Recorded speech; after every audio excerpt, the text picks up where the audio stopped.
ਵਾਹਿਗੁਰੂ ਜੀ ਕਾ ਖਾਲਸਾ ਵਾਹਿਗੁਰੂ ਜੀ ਕੀ ਫਤਿਹ.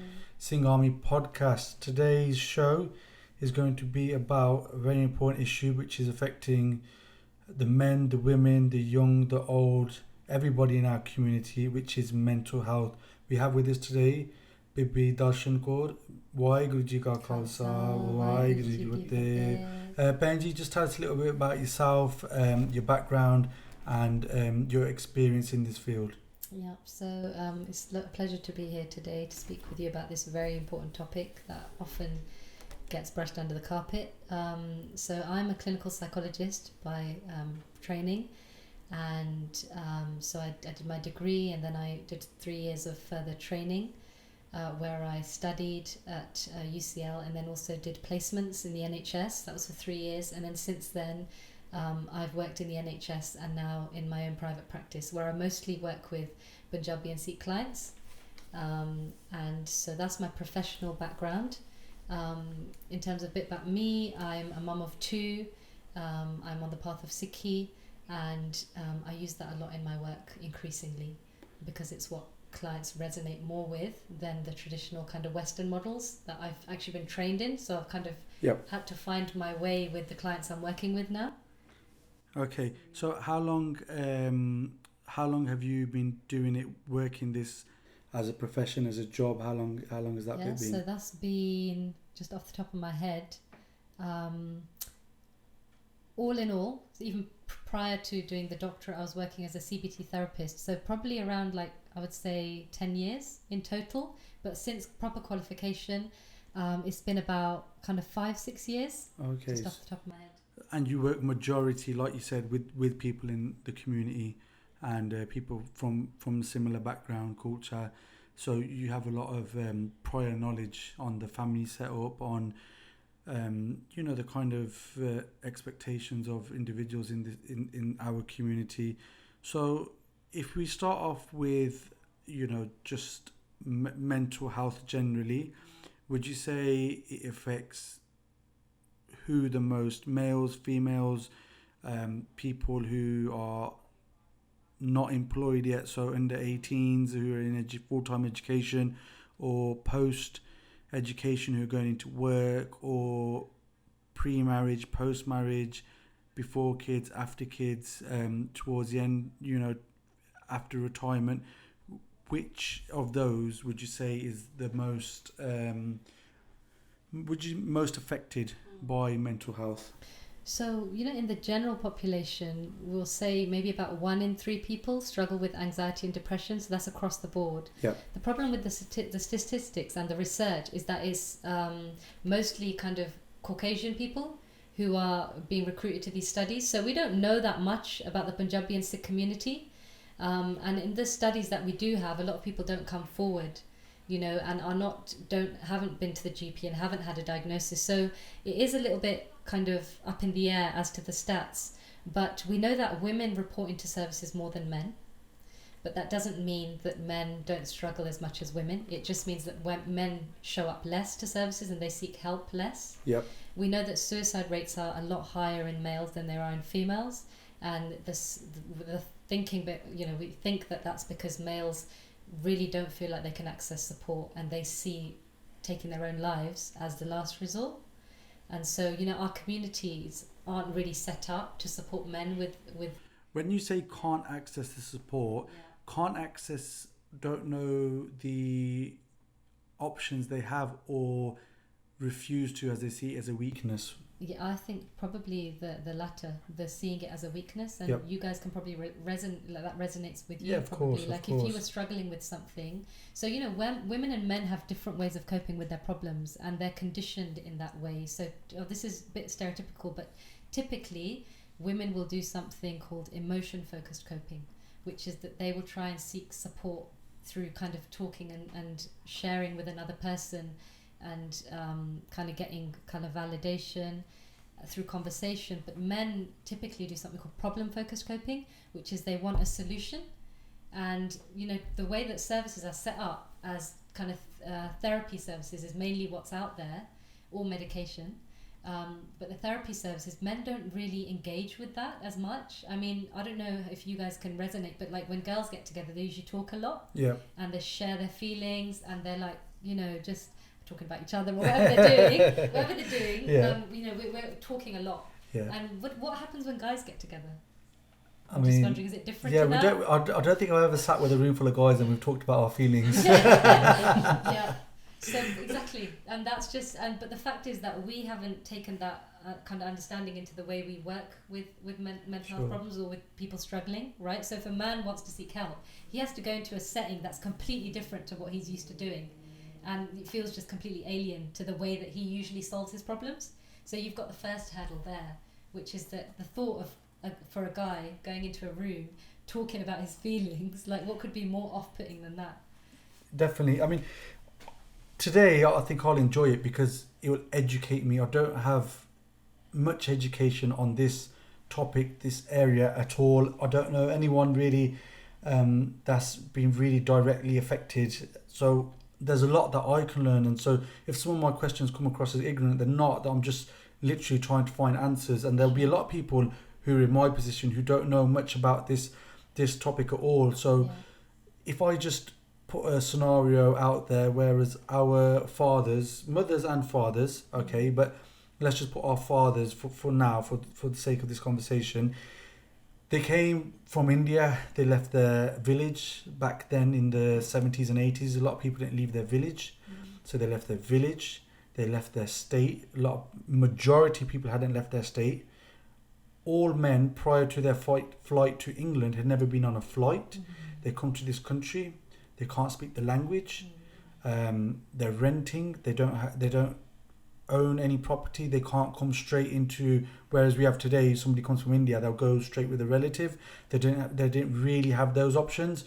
So they come in, they don't know the language. They're working pretty much a few days after they've arrived, and then they're getting married, they're having kids, and life's in full swing. And I don't know if they had time to really connect with their emotional side. If they had, excuse the way I say this, I don't know if they had time to be depressed. They were so busy trying to provide, trying to work, and any bit of spare time you did have, you know, you got a social function, you got a wedding, you got something going on. So really to sit down, reflect, and have a bit of me time.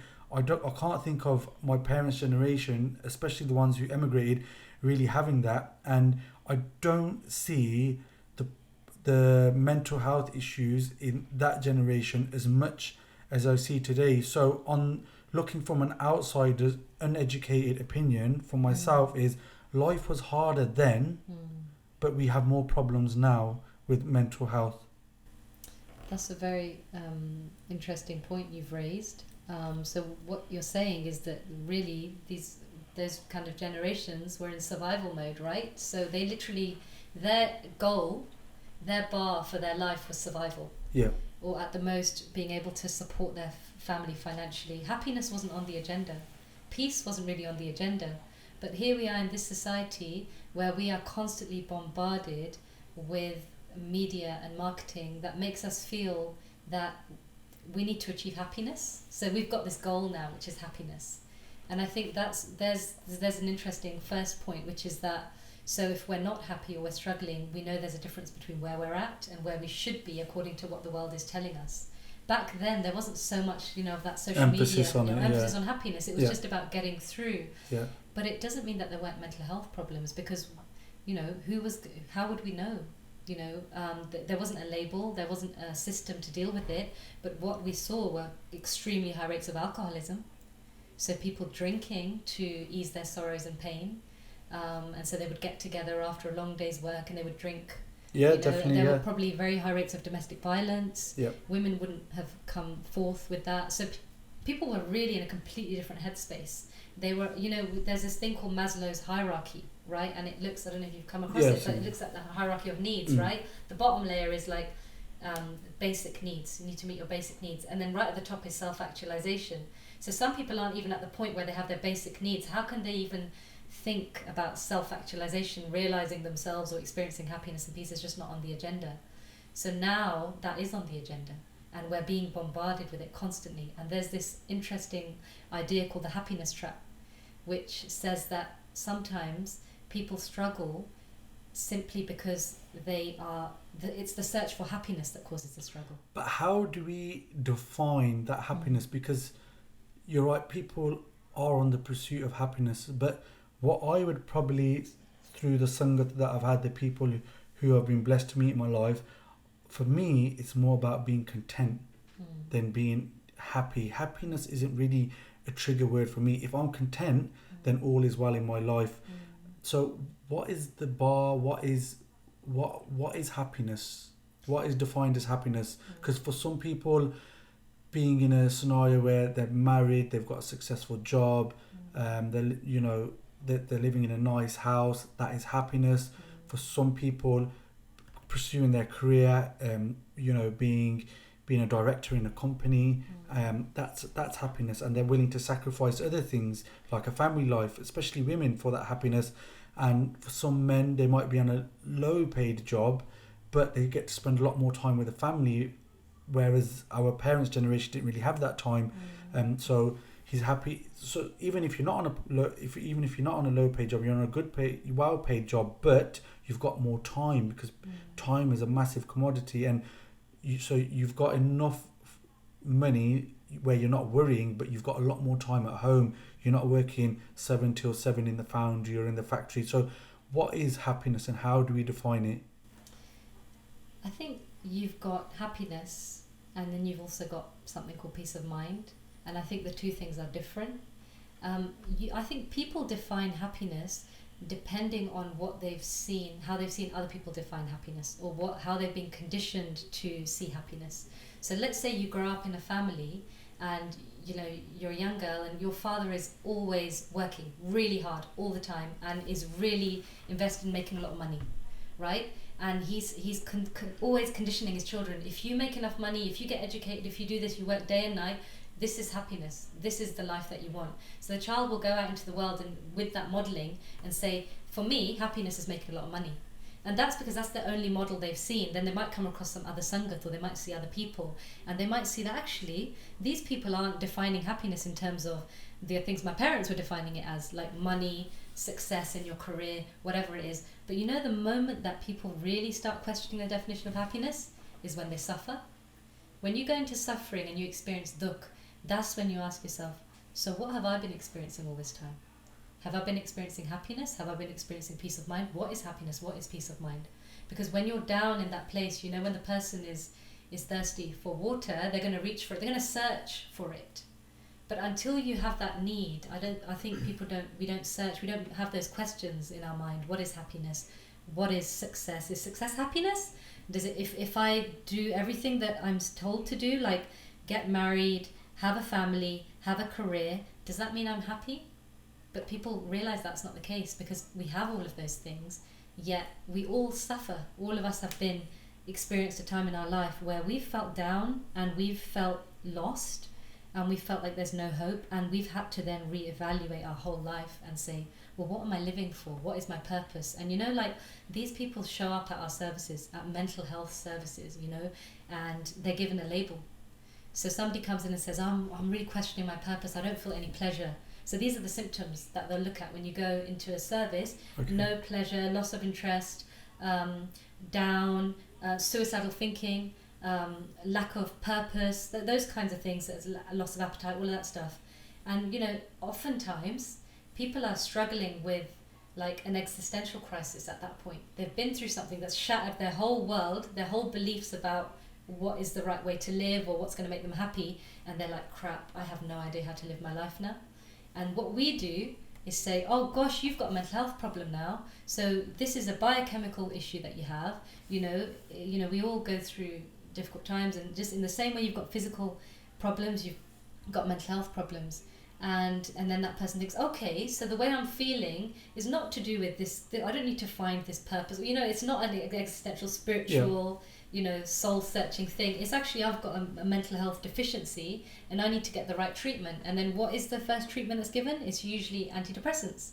So then you believe that there's a biochemical imbalance and you need to have the medication to restore the balance, and then you'll be fine. But what people realize when they're in the system is the fine never comes, because the questions don't go away.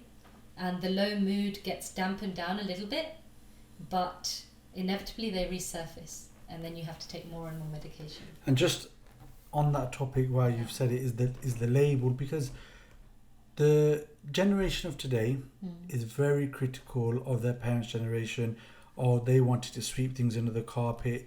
There's no awareness about mental health. There's no awareness about all these kind of things. But like we've said, the objective of our parents was to see their kids settled and happy. That was happiness for them. Sure. Seeing their children settled, as is their favourite terminology, is happiness for the parent. And they were fully aware that having a good job enhances your chances of finding a successful partner and thus forward, your successful family life. So they emphasized on education, which is understandable. And they also were fully aware that certain labels, because we are a big community, but we are a small community as well, in a way, in the grand scheme of things in this country. So here in the UK, news can travel fast. So if your son or your daughter comes home and says, I feel depressed, and you advise them, okay, go see a doctor, the doctor says you're depressed, she tells her friend, oh, my daughter has got depression, they tell their friend, and then it kind of spirals where everyone knows, okay, so this person's got depression, and then later on, where they're maybe trying to find a partner or something, that might resurface. So all they were trying to do was safeguard their child. And people say, oh, they were too worried about basically. I don't even think it is that. And some parents, yes, they were worried about basically holding his study. I get that. But a lot of parents were like, in the long term, this label will affect you, so we don't want you to get that label, just because we want to see you happy and successful in life, and this might hinder it. So I totally get that. But that's where I have a bit of sympathy for our parents' generation. But the other side, where I think there was a massive lack of education, is where we have labels now, such as ADHD, we have anxiety, we have depression, we have suicidal thoughts, and we have various other ones that I'm unaware of that exist. We simply said that person was Siddha or Siddhi, or Flana or Munda Siddhaya, Toraja. And it is such a broad label tag for, which is not fair. To simply put it, it's not fair to cover with that one word, to cover all of those things. It's just not fair. And so where I have sympathy for our parents' generation is where they were trying to safeguard their children a little bit, but then on the other side, some things like that, it's difficult to have sympathy for. There needs to be more education, definitely. Yeah, I think, I mean, I agree with everything you said, to be honest.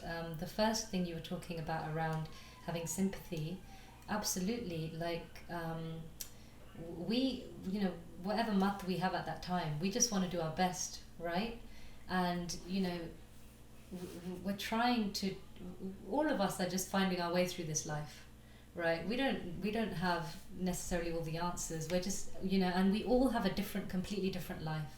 Like, some people will experience a great deal of different kinds of trauma, might have multiple, car accidents, life-threatening situations. You could have abuse growing up. There's so many traumas that could occur in one person's lifetime, and another person's, might be very different to that. So, we're all kind of just doing our best.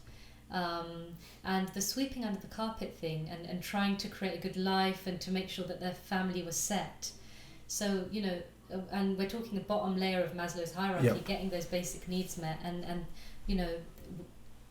as now a newer generation, we can, rather than criticizing, because that's not helpful, we can turn it on its head and just be really grateful for the position that we're in, which we don't have to worry so much about the basic needs, or or maybe we've been exposed to more different kinds of information and knowledge and wisdom, maybe, that helps us to see that just those basic needs alone are not enough to guarantee happiness. Because you painted a bit of a rosy picture of, those generations wanted their kids to just be settled and they were happy. Yeah. But happiness didn't come from that necessarily. So let's say you spend your whole life educating your child. What happens? So if we go back to that generation, the home life probably wasn't that nurturing because people weren't aware of all this stuff around conscious parenting now. Sure. And this is not to be negative, just reflecting on what it was like. Yep. And they pushed in education a lot. And what do we learn in education? We don't learn any life skills. We don't learn how to deal with emotions. We learn how to compete, achieve, use our intellect, which is great, and very fortunate to have education. But when it comes to dealing with trauma and different stuff that comes up in everybody's life, we're not very well equipped. So these children come from a home where maybe there hasn't been much nurturing, then they go into the education system where they learn to compete and be the best and maybe exceed expectations, and then so where does the life skills come? Where does the kind of wisdom of actually you can be highly educated, you can have a family, but you can still be unhappy because, and this is where I guess Gurbani or any kind of spiritual path, because there's so many spiritual paths out there that help us to see beyond the material world. And that's why we're in such a fortunate position in our life where we kind of have the safety net of the material world. We have the basics that we need. And then it's like, okay, so what's more now? What next? Because, those people who, haven't had the opportunity to have some of that wisdom, there's probably lots of conflict because when we're not taking care of our minds, there's internal conflict, which then translates into conflict in our families, which then translates into conflict in our world. And you can see all the kinds of issues that are happening in our world at the moment. And literally, I believe that they're all to do with the fact that our minds are asleep, that we don't take care of our minds and we don't give them the attention that we need to. And we do when we suffer a lot enough. Yeah. And so suffering and mental health is just two sides of the coin. One is, oh gosh, somebody's got a mental health problem. There's, it's terrible. It's really difficult. I've had times, where I've had sleepless nights because I've been anxious over something. And it's really tough. On the other side, it could be the most kind of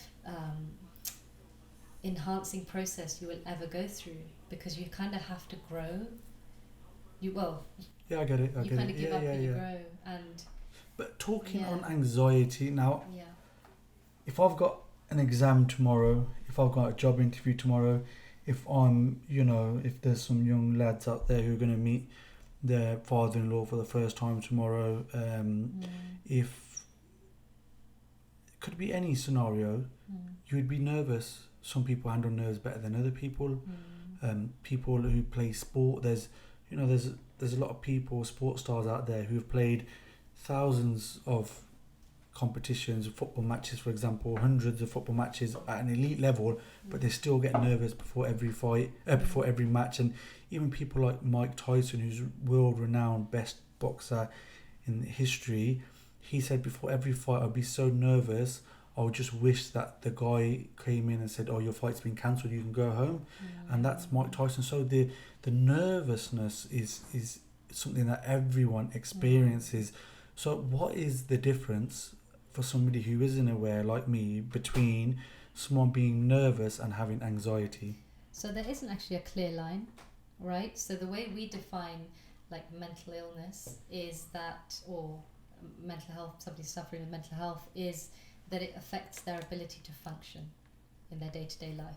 So if their anxiety means that they can't get up in the morning, or they can't go to work, or they can't engage when you with say their can't kids, get up, you mean not physically can't get up, but they're paralyzed by the fear, and they're just in such a deep mental state where they're thinking so much they physically that they're not getting out of bed. The mind and the body are so interconnected, so you can't even disconnect the two. So sometimes when you're paralyzed by that overthinking, it will have an impact on the body because you've got like the vagus nerve which runs and connects the brain and the body, and so if there's overthinking happening, then that's going to filter through to the body. And that's why you see that people who are struggling with like anxiety or depression for a long time will also have sometimes have chronic diseases like digestive problems, because thinking about anxiety, you're saying it's very normal and natural for us to experience that, many of us do, and that's to do with because our body has an alarm system, and it's very healthy to have some anxiety or some fear. So if you're walking down the street at night and it's late and you hear a bang, you want your body to react. So you're like, hang on a minute, I need to be hyper vigilant right now, focus on the source of threat, and I need to leg it, or I need to deal with this threat, right? So our body gets us ready to do that. So it's very with adrenaline and cortisol and all of that. But the problem with our society is that we have such fast-paced lives that we're constantly living in anxiety mode. It's called fight flight. So our body we don't know the difference. Our brain doesn't know the difference between what's really happening and what we're thinking is happening. So if we're perceiving some kind of threat, and back in the day we would say threat as like a saber-toothed tiger coming to get you, or something really physical that you've really got to fight or run away from. But now the threats are worrying about money, worrying about relationship with your wife, thinking about your career, what's going to happen, all those things are all registered by the body in the same way as if a saber-toothed tiger was coming to get you. And it creates that fear within the body. And then if you constantly on fight flight mode day in day out, which many of us are, like our lifestyles are so hard, like 9-to-5 jobs, back home looking after the kids, doing all XYZ, whatever, we're constantly on the go, then that was not how our body was designed to function, with all of that cortisol being pumped. And that's when we get chronic problems with our physical health. So you were talking about the line between nervousness and anxiety, and it's really, there isn't a clear line. It's really, when you get to a point where you think, actually, this is affecting my quality of life, just as an individual, if you're introspecting and you're thinking, okay, sometimes I get anxious, but I can deal with it. Like I can do some breathing, I can take a hot shower, I've got these techniques and I can manage.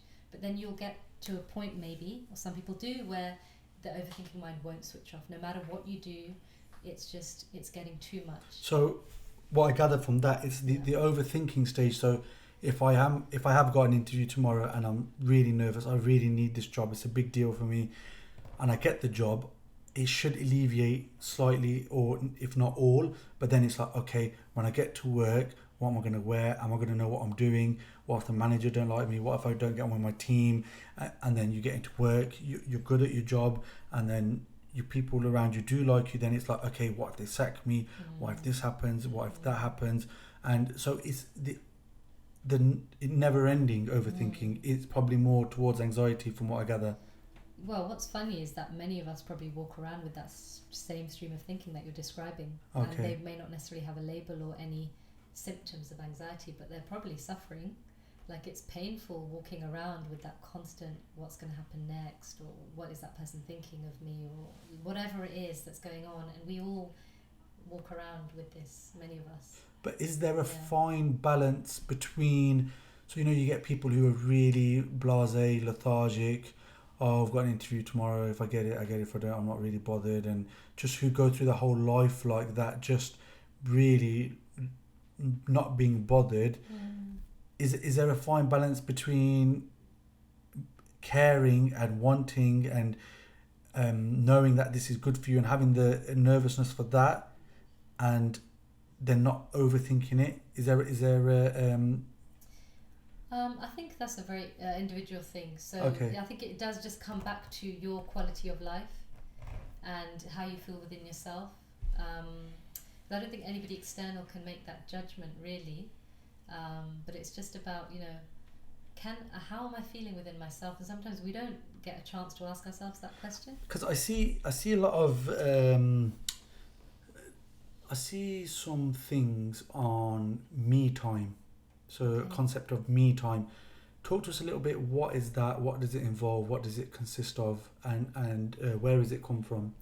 So me time, I think maybe that links into self-care. Yeah. And so, there's this whole movement now around self-care, looking after ourselves and getting to know ourselves. There's kind of different models of that, One potentially is where you start to connect with yourself again, because like the person who is constantly in their mind and they're constantly thinking and that becomes such an important part of their life, and they almost believe that they are that mind that's thinking, and they don't have that concept. So this is getting a bit deep, but they don't have that concept that actually they are not those thoughts, that our mind is actually not those thoughts, and those thoughts come. And if we go into the realm of Sikhi, Hannah, Guru Sahib says that, those thoughts are actually within Maya, the thoughts that we have. And so, there's, getting a bit technical, but there's 3 gunas of Maya, right? 3 qualities of Maya, and the different qualities have a different flavor to them. So you've got one where if your mind is within that quality, then there's asa, bilasa, trishna, chinta, fikr, kind of hopes and desires. And then the other one is tamogun, which is where you have kam, krodh, lobh, ahankar, the panch chor. It's quite a fiery one. And then you've got satogun, which is where you have daya, taram, santokh. Like you have all of those kind of humility, compassion, those soft qualities, right? But that still sits within Maya. When we're in thoughts, our mind is within Maya, and it's actually asleep within Maya. Hana? Tehi guni sansar, param sutta, sutya rahan behani. Like our mind sleeps, it comes into this body every day, and it falls asleep within Maya in those thoughts. And so when we walk around with those thoughts, we believe ourselves to be those thoughts, and we don't realize that we are something more than that. And so if we really want to heal ourselves, and we really feel a thirst and a pain and a suffering, then we will think, well, how can we even rise above all the thoughts? So I think at the moment we've been talking about, okay, like anxiety is normal, we all feel a sense of that, but we don't have to. If we rise above Maya, and that's when our mind comes out of those 3 qualities. So one method that Gurbani gives us, and lots of other spiritual paths also talk about meditation. And when we do Simran, but when we attach our surti to the sound of the Shabad, you know, so if, like, I give just a quick example, why Guru, why Guru, why Guru. When our surti is fully attached to that sound and we're not having thoughts, we come out of Maya. And in that place, there is no anxiety, there is no depression, there is no sadness, there is no dukh. It's just sukh, because when we practice that and we practice it, then our mind starts to sit within its home, its nijgar. Nijgar mahal, pavo sukh sahje, bahar na hoy go fera. That's where it experiences true peace. So now we're talking about really, like, above all of this, which is what the benefit of the path of Sikhi and lots of other spiritual paths give us, which is that we can actually rise above those anxieties. And it's true what Guru Sahib says, Simro Simar Simar Sukh Pavo, right? And it's only when you experience that peace in that moment that your surti connects and there's no thoughts, it's peace, it's bliss. And that is if we practice again and again and we sit within our nijgar and we experience peace, you know, that is like, and that is and then that's the stepping stone towards, and this is theoretical because I haven't experienced this, but this is when you actually build a relationship with God, when you start to hear God's voice, and you start to, then you see God. You know, Guru Sahib actually talks about that, Hana? Yeah. And you know, so the path of Sikhi kind of just takes our surti above all of this, and then I think that's probably one of the most powerful things I've ever heard in my life. We are not what our thoughts are. We're not that person what our thoughts are. And I've never heard it before, and it's really resonated, and I find that so powerful and so strong. But I just want to bring you in here and just to ask you one question. And you're somebody who's gone through some of the things that have been talked about today with anxiety and depression. You've had experience with it, and you said one thing to me, and I know you personally. You said you understand, but you don't have empathy for it, and you said that to me. So I just wanted you to touch on that. So a lot of people will be like me, where we understand, and you said we don't have empathy. So just tell us a little bit about what you meant by that. Okay. Waheguru Ji Ka Khalsa, Waheguru Ji Ki Fateh. So I think there's a massive difference between understanding and empathy. Understanding someone it's just like telling them, yeah, like, okay, I'll get it, everything's gonna be okay, or they'll try and give you like advice. But empathy is truly to listen to someone speak and tell them, you know, like, I'm sorry that you feel that way. And there's such a big difference because people get it mixed up a lot, and they think sometimes understanding someone isn't necessarily enough. Someone needs empathy, and when they're not getting empathy, it can, well, in my own personal experience, it can make you feel worse because you feel like you're speaking to someone but they're not listening to you and they're not truly understanding what you're trying to say, or you know, when you need to hear something and you're not hearing it, it sends you on a downward spiral. And I think that with empathy, I guess it's due to how everyone's been brought up. You know, everyone's different, but I think it's a basic human necessity that people need to have, because you know the world's on fire and you need people to empathize with you, to put it simply. And I suppose, based on what you've just told me, that would be probably every majority of kids or young people aged between 15 and 25 and their parents' generation. I would say a lot of their parents probably in that in that bracket where, as what you described, they understand but they don't have empathy for it. Yeah. So I see what you I understand more now what you're saying. Yeah. So in what ways can people help? So what is, you said there, people don't say the things that you need to hear sometimes. Yeah. So if there is a young person, or if there is a parent listening to this who have got children who may go through this, what kind of things do you feel, if your parents said, would help? The best thing that I could think of personally is if my parents sat down with me, asked me questions. You know, if they didn't understand something, ask me a question, and I'll try and explain it the best I can. And truly listen without you know, just shooting the gun and just giving advice on what they think is the best thing to say. Because they're obviously speaking from their own experiences, their own way of life, and they're projecting their own thoughts onto you, whereas you're a completely different identity, and what they say may not resonate with you, which is most of the time, if you are going through a mental illness, I feel like a lot of people do suffer that way with their parents. Me personally, I'm unable to speak to my parents, and it's hard. I feel like I've been lacking in that area, where I need the family support, but I'm unable to get it. And I don't entirely blame them as well. You know, with my dad, he's working all the time, and with, like, my family, they've been through a lot, so I understand that, you know, everyone's dealing with something, and they're unable to sometimes say what you need to hear. And I've been guilty of it too, because it can be the same case as, like, you know, my mom's going through something and I don't show her empathy.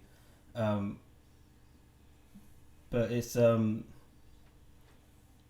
tough, you know, when you don't have it in your own household, because then you're going to go out to the world and look for it there, and that can lead to a lot more pain. Of course. And another thing that you said to me when we were having a conversation about this, you told me you had spoken to another person who gone through something similar, Yeah. who is going through something similar at that time when you were going through it. Yeah. And I said, surely that wouldn't help. So if I just take this scenario and put it in a different scenario, Yeah. if one gambling addict speaks to another gambling addict and they're both addicts at the same time, Yeah. I can't see how that addict would help the other addict, because they're in the same boat. Somebody who's gone through that then could maybe help that person. Yeah. But you said no, you can still find a lot in speaking to somebody else who's going through it at the same time. Yeah. Whereas I couldn't understand that concept, because I thought surely that person hasn't got out of it yet. Yeah. So how can that person help you? Again, I think that comes down to, as we were speaking before, about empathy. I believe going through certain situations yourself, it can enable you to empathize. It can help you, and me personally, I feel like going through what I have gone through, I want to help people. I don't want someone to feel the same way that I feel, and if I know someone does feel the same way, I will drop everything, and you know, I will try and be there for them the best I can. And in the way where I know what I wouldn't want someone to say to me, what advice I would not want someone to give me.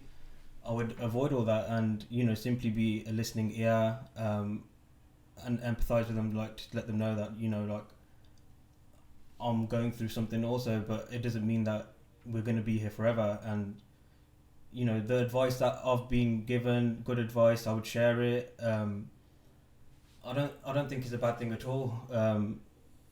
If you're going through something, to help someone else that's also going through something. In fact, I guess it can help you in a way as well. Helping someone else, you don't know what benefits it's doing for yourself. So, I would never turn my back on anyone that's going through anything. And you've gone through some forms of depression, and you've gone through some forms of anxiety. Yes. And just so myself and people listening understand, do they happen separately at the same time? Is one stronger than the other, or how does it work? How do they both work? Do you go through one, then the other one kicks in, like I said, or is it at the same time? Yeah. So from the very beginning, I started suffering from depression first, and that's what I learned about first. And then a few years after that, I started having like panic attacks. I lost the breathing. I started worrying extra. Which are symptoms of anxiety. Yeah. And so, then I started to learn about anxiety as well. So obviously growing up, I knew nothing about depression or anxiety. So they start off as separate feelings, but when you've been feeling those emotions for so long, it all becomes one. You wake up straight away and you're not hit separately, you hit in one go by everything. So you'll be overthinking, you'll be sad at the same time. It all goes hand in hand. Sometimes, I guess with some other people it may not be the case, but personally speaking, they go hand in hand for me, and they fuel each other. So it's like one can't live without the other. So they use each other to survive, and in consequence they bring me down. So okay. And Benji, there's an expectancy. We're a very successful community, but every single person born in our community is expected to carry on that success. So if I look at it in the sense of male, female, they may or may not have completed their studies between 30 and 35.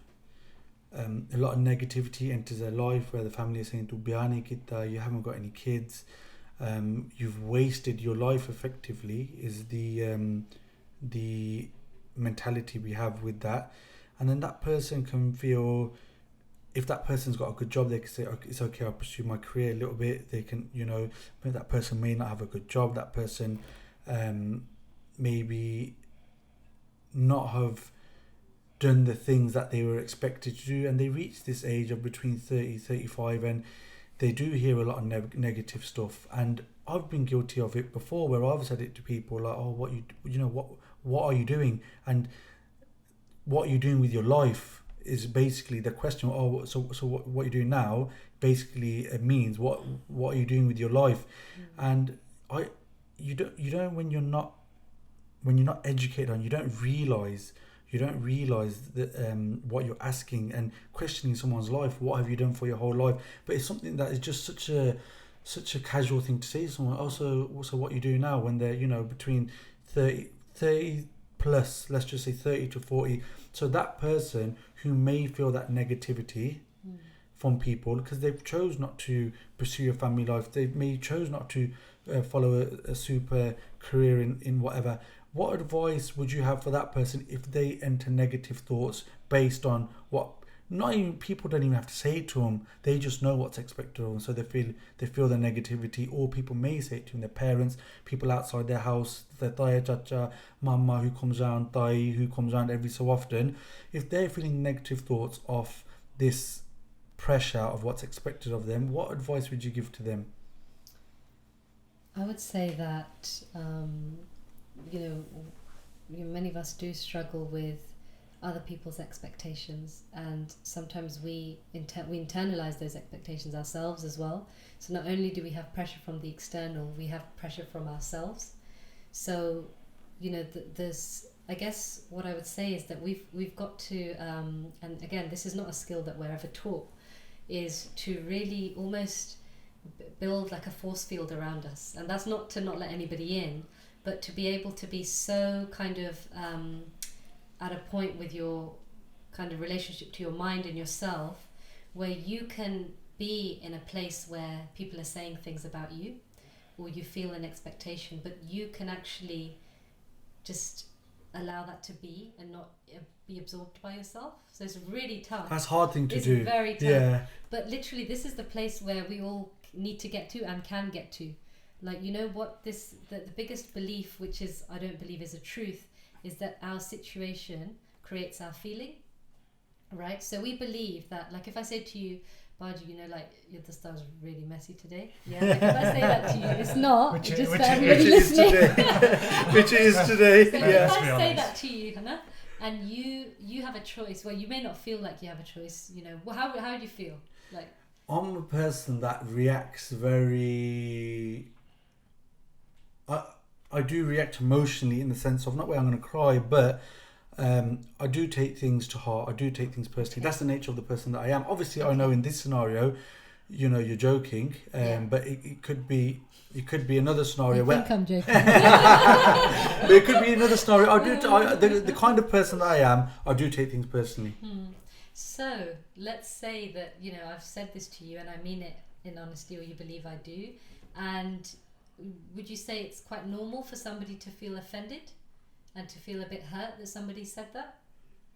Yeah, You I know? think depending on everyone's threshold, I think if someone was to say to me something offensive, then if someone was to say to someone that I found offensive, I would take offence, and I would think about it even after they've said it, or even after they've apologised. I would think about it. Why did that person say it to me? Yeah, and you might go to your friend and say, you know, like, this girl, she said this to me about the star. And you'd be like, oh God, you must feel so annoyed about that. Maybe, you know, this is a little example, but what if we said something a bit more personal to you, you know? You'd go to your friends, they might say, gosh, you know, it's understandable you're feeling like this. Of course, and they'll kind of give fuel to the fire, and then you're like, you know what? I'm justified for feeling like this. You know, she said this to me, so this is how I feel.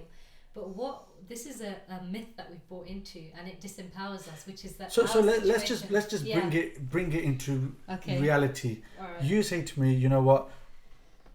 You're a poor father. You're a rubbish dad. If you say that to me, and then, you know, before you leave, you're like, oh, I didn't mean it like that. I'm just saying other dads do this X, Y, and Z. And then your husband said she didn't mean it like that. It's okay, and you know. But I would go and say, I definitely would the next day say to people, this is what she said to me. So she said this, and I would get offended, and I would feel the need to say that, you know what, this is what they said to me. So what is it that caused that experience in you? Was it what I said? Was I the cause of your feeling or your reaction? My reaction, and probably my own... my own thinking, overthinking, my own overthinking, insecurity as well, maybe. Well, yeah, so what basically, like, you know, we would all probably say it's quite natural for you to feel offended if somebody offends you. But like I was saying, what if it's not? What if we have a choice in how we respond and react? Now, this sounds very like, oh, well, it's easy for you to say that, right? But like, this is something I actively practice, and this is what I encourage my clients to practice as well, which is, you know, when somebody says something, or even think something, right? Because it's all energy. It comes into this kali kalahi, this space, right? And you literally have a choice as to whether you take it or not. And we don't feel like we have a choice, because we've bought into this idea that we don't have a choice, that it's automatic, situation, feeling. But what comes in between is the way we process that, right? So somebody might say something, and if somebody says something to me, I've been trying to train my mind to say, what somebody says of me is a reflection of them, not me. It's their stuff that they are bringing into my energy field, and I have a choice as to whether I take it in and become coloured with that, or whether I allow it to just be in this kali kala and I walk away with myself intact. Now, that takes a lot of practice and mental discipline, and this is literally the kind of work we need to be doing on ourselves. And the other thing is that when we carry something within us, You know, like imagine like you walking around, you know, your house or something, or you're going to a party or a function and something spills on your dress or your clothes. What will you do? Would you just be like, oh, it doesn't matter, it's a stain? Or would you just try and quickly wash it? Yeah, try and get it would. off? Yeah, try and get and it every off. time something spills, you wash it, right? But what happens with us is, with the thoughts and the stuff that we absorb, we keep it within us, we hold it within us. We don't cleanse it. It just literally stays and sticks. And then we have this whole like timeline. You know, we know, like if I say to you, you know, tell me something that somebody said 10 years ago to me, you'd be like, oh yeah. Yeah, like, I would. Even me. So we keep this, we don't, in the same way that we're so keen to make sure we cleanse our bodies. You know, every day we make ourselves clean, have showers multiple times a day, we clean our stains. In the same way, we've got to learn how to cleanse our minds, because otherwise we hold on to and we carry along with us all of this. And the reason why we carry it along is because of that myth that we brought into, that somebody else is to cause and is to blame for this. And as long as somebody else is to blame, I have to wait for somebody else to apologize in order for me to be relieved of that. But how many times are you going to ask somebody to? And how, you know, who is going to be able to? So you're in this conundrum where you either have that experience, you blame the other person, by which you then hold on to that. And you hold on to it for years and years. And then, you know, it comes to a point where, like, literally we've got so much in us. And this isn't just from this lifetime, even from past lifetimes. We've got all of this janam ki isko mal lagi, kala hua seao. Like from lifetimes, we've got all of this the thoughts that have built up, the conditioning, the experiences, and then the result of that is we've the anxiety, the depression and the low mood. I'm not saying that the person, I don't want anyone to think that I'm saying you're to blame. This message is trying to be empowering. Like you can take some action, and it's really tough. You need to go through the stages, like the other Baji was saying, where you need somebody to hear your pain. You know, you want somebody to be empathic and be there and listen, and somebody can only do that if they have those qualities within them. And you want to go through that process. But when it comes to like realizing, you know, that you have some power, this is when you start to like, okay, you make a decision about, right, I need to develop some techniques to enable myself to not hold on to and to be cleansing constantly. Yeah, it's a very, very, very important tool. And if I probably heard that earlier and going forward now, it's something that I will try my utmost to try and implement in my life. And like you said, if somebody says something highly offensive, you know, it may take time to develop that. And how do you forgive, Baji? Like we talked about cleansing. Yeah. So how does one actually cleanse? Like how would you go about doing that? So we've talked about it. So how would it, like, you know, what are your thoughts? Cause I mean, to forgive is, in that scenario, is to probably, if I was or I wasn't, try and be a better dad. If you said that to me, is one way of doing it. Another way is to try and maybe seek justification of another person. So if I say to somebody, this person said this, and that person says, no, that's not true. You're not like that. And then I would probably find comfort in that. And then, you know, another way is if later on down the line, you were to come back to me and apologize and say, you know what, I've now realized, and even if I thought that at the time, I've now realized that isn't like that. But that third one you rarely get, because our older generations, they say things normally off the cuff, and they're not going to apologize for it. It's the way they are, which is, you know, so they're not going to come, you know, your Siane Bajork in your family, not going to come up to you or ring you and say, oh, I want to apologize for the other day, you know, when I said this. So that third one is kind of rare. I think that's really helpful. Can I share a couple of things that might help listeners? Yeah, that has helped me a lot. Of course. As well, around cleansing. You know, one is, you know, we hear in Gurbani all the time, Mantu Jot Srupa, like we're all the embodiment of Vaheguru, right? If we can like embed within our minds that kind of mantra, you know, and somebody comes up to us, that sometimes happens with my husband, right? I mean, he's amazing, bless him. But like, obviously, we wind each other up because as do couples generally. Yeah. Or I hope everybody else does, not just me. But so my husband will say something, and I'll be like, oh, whatever, and whatever will happen internally, and then I will have to find a way of dealing with that internal kind of struggle that I end up having. And one way of, sorry, I've lost my train of thought. One way of cleansing is to, in that moment, when you become aware of that self-talk, oh, he's such a this and that, oh, why does he have to do this, I hate, whatever comes up, replacing that, and this sounds really simple, but try it, like literally, the next time somebody wrongs you in your mind, you say, he is a pure, and he's the embodiment of Vaheguru. He is a pure and perfect soul. He is, that is it. And just saying that will change your entire energy, And the other thing is that we have to get into the habit of learning how to cleanse our mind. And some people think meditation is a really helpful tool, but we have to give time to that. So obviously we do like read Gurbani and we do some when we go to programs, but the real cleansing happens when we jod our surti and we kind of are able to connect with the dhun of the Gurmantar, and the thoughts then they're around, but they kind of they almost like they dissolve. And that's a cleansing process that we've got to get to habit to. And then when we're able to do that, then in the daytime when something comes our way and it affects us and we're thinking about it, we already have that ability to come away from that thinking because we've practiced it in the morning for 15 minutes. And so we actually develop a layer on top of our frontal lobe. It's a part of our brain that's to do with managing our attention and dealing with our emotions. And people who meditate, they've done studies and they've shown that the people who meditate have a thicker frontal lobe. So literally they're able to go through life in a completely different way. They're able to move their dhyan and attention wherever they want. So somebody says something, they can move their dhyan.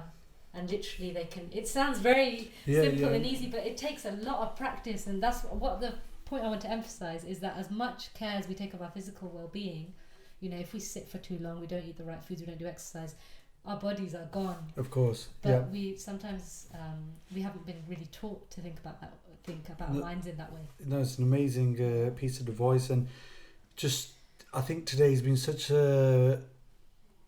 an amazing podcast simply for the amount of knowledge that you've brought to us, Benji. And the things that, especially like I said at the start of the show, I'm ignorant to these things, I don't know, I'm uneducated on these things, and to bring attention and raise awareness on the issues and then give solutions is so important. And if people do want to find you after this podcast, where can they find you at? So there's two places. I work for an organisation called Secure Mind, which is good for people to become aware of. We're on Instagram, so it's literally at Secure Mind, and we're a mental health charity, and we have mostly Sikh therapists and counsellors working with us.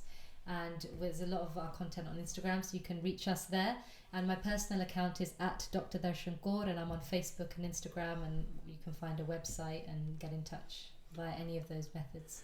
Thank you very much. And Benji, to both of you, it takes a lot to come on and talk about your own experiences for the benefit of others. So from the bottom of my heart and to everyone listening, I'd like to thank you so much. And I'm sure as we go on, this podcast will be one of the ones where people will listen to again and again and reflect, because the amount of advice that is on here. Sorry, Baji, I just want to say for all the listeners and viewers, if you are going through something, and I know it comes with horrible feelings of feeling worthless, like you've got no purpose in life, and you can feel really, really down. But the one thing that gets me through those emotions is my Sikhi. And Sikhi is not given easily at all. To be born as a Sikh in this life, it's like winning the lottery. Maharaj wouldn't give you this opportunity if you didn't do something very good to deserve it. And whatever stage you are at in your Sikhi, what I would say is that this is the lifetime to achieve ultimate happiness, and that can only happen through Sikhi and Maharaj. And you just got to have faith and just know that you are important and you've been chosen to be a Sikh. So just go with that. Thank you very much, Baji, and to both of our guests today, Bibi Darshan Kaur and Baji. Thank you from all of us here at Singh Army. Vaheguru Ji Ka Khalsa, Vaheguru Ji Ki Fateh.